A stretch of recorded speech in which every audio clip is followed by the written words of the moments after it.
Hello everyone, एक नए problem के साथ आपको फ़िज़िक्स आर में खुश आमदीद कहते हैं।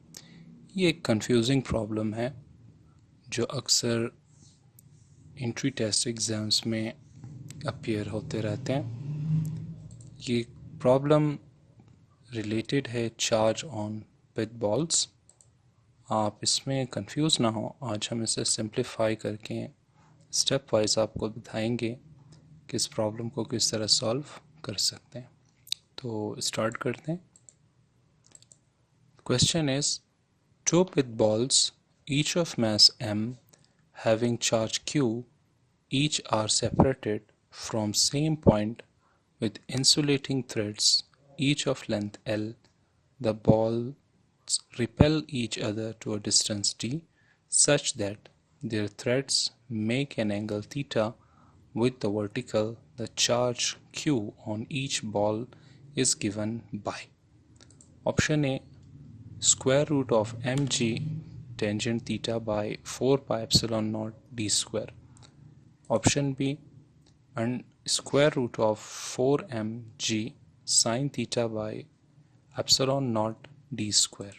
Option C, square root of mg tangent theta 4 pi epsilon naught d square. D, square root of mg sine theta 4 pi epsilon naught d square. तो ये प्रॉब्लम देखने में बहुत ही एक्सटेंसिव सा लगता है, लेकिन ये है बहुत इजी अगर आप प्रॉब्लम की स्टेटमेंट को स्टेप वाइज डायग्राम की सूरत में ड्रॉ करेंगे। तो हम इसे ड्रॉ करते हैं, स्टार्ट करते हैं। We have insulating threads. ये इंसुलेटिंग थ्रेड्स इसके एंड में मौजूद हैं टू पिट बॉल्स और उनकी चार्ज है Q। तो यही हम ड्रॉ करेंगे। तो ये एक सपोर्ट है, हम इससे टू थ्रेड्स, इंसुलेटिंग थ्रेड्स हम इस सस्पेंड कर रहे हैं। ये फर्स्ट थ्रेड, इसकी एंड में मौजूद है पिट बॉल। ये सेकंड थ्रेड है और इसके भी एंड में है पिट बॉल। तो ये फर्स्ट पार्ट ऑफ स्टेटमेंट है। आप दोबारा देखें, टू पिट बॉल्स, तो ये फर्स्ट बॉल, ये second ball. Each of mass m, दोनों के मासेस सेम है और दोनों की चार्जेस भी सेम है। हैविंग चार्ज q, दोनों की चार्ज भी सेम है। अब क्योंकि ये चार्जेस सेम है तो ये रिपेल करेंगे और रिपल्शन की वजह से ये इस ट्राइंगुलर शेप इख्तियार कर जाएंगे ये दोनों थ्रेड्स, और इन दोनों पिट बॉल्स के दरमियान जो गैप होगा आफ्टर रिपल्शन वो अकॉर्डिंग टू प्रॉब्लम है D। तो हम इसे मेंशन करेंगे D। ये देख सकते हैं कि the balls repel each other to distance D। तो ball are repelling each other at distance D। Length of insulating thread is L according to problem. Length of second thread is also L. And आप देख सकते हैं कि इस vertical line के साथ ये दोनों थ्रेड्स एंगल सबटेंड कर रहे हैं थीटा एंड थीटा। यहाँ पे मेंशन भी है कि such that there threads make an angle theta with vertical. तो इस वर्टिकल लाइन के साथ दोनों थ्रेड्स एंगल थीटा सबटेंड कर रहे हैं। अब दोनों बॉल्स पे चार्ज की क्वांटिटी है Q। आप देखेंगे कि दोनों चार्जेस सेम हैं तो they will repel each other. तो ये सेकंड जो राइट साइड पे जो बॉल है, for example it is repelling the ball on left hand side in this direction. तो ये रिपल्सिव फोर्स है, आप इसे डिनोट करें FR से। वेट ऑफ द बॉल है एक्ट करे डाउनवर्ड और आप इस वेट को रिप्रेजेंट करेंगे mg से। वाइल क्योंकि आप इस बॉल को सस्पेंड करें तो there is a tension in thread in this direction, tension T।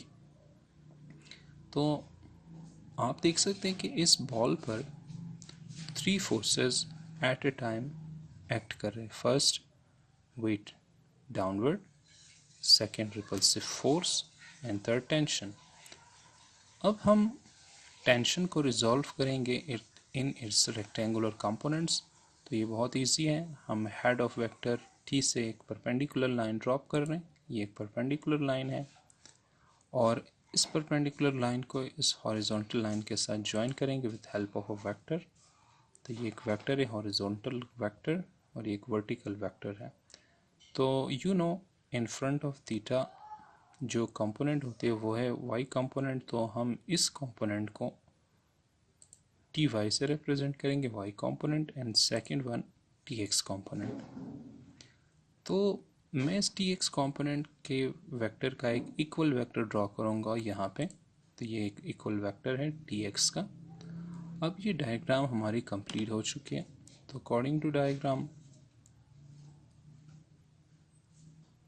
y component of tension is opposite to repulsive force while x component of tension is acting opposite to weight mg।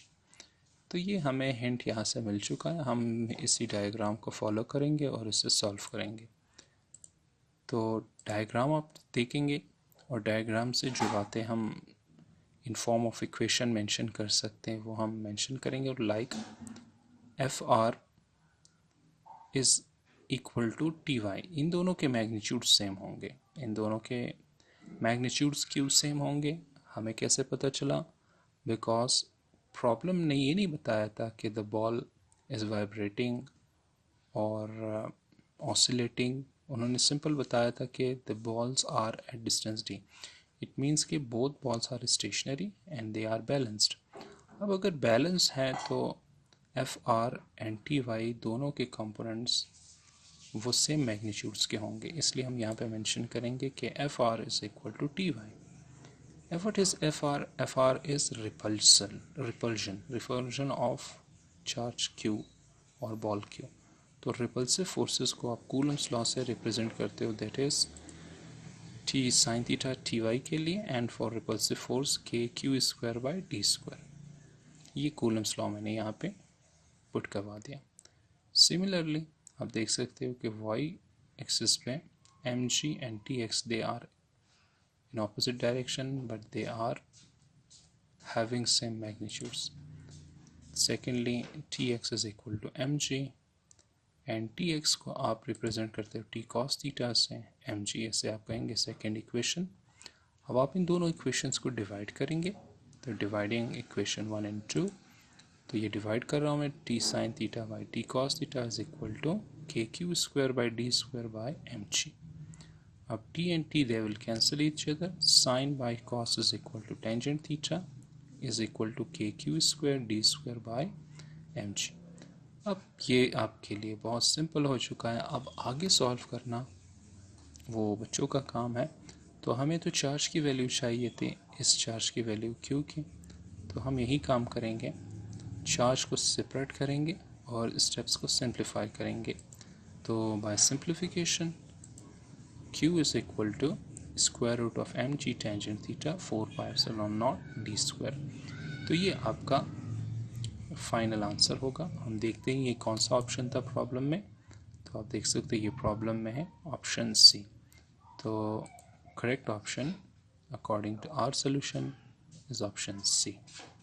तो ये था आज के इस confusing problem का solution. I hope कि ये solution आपको पसंद आया होगा।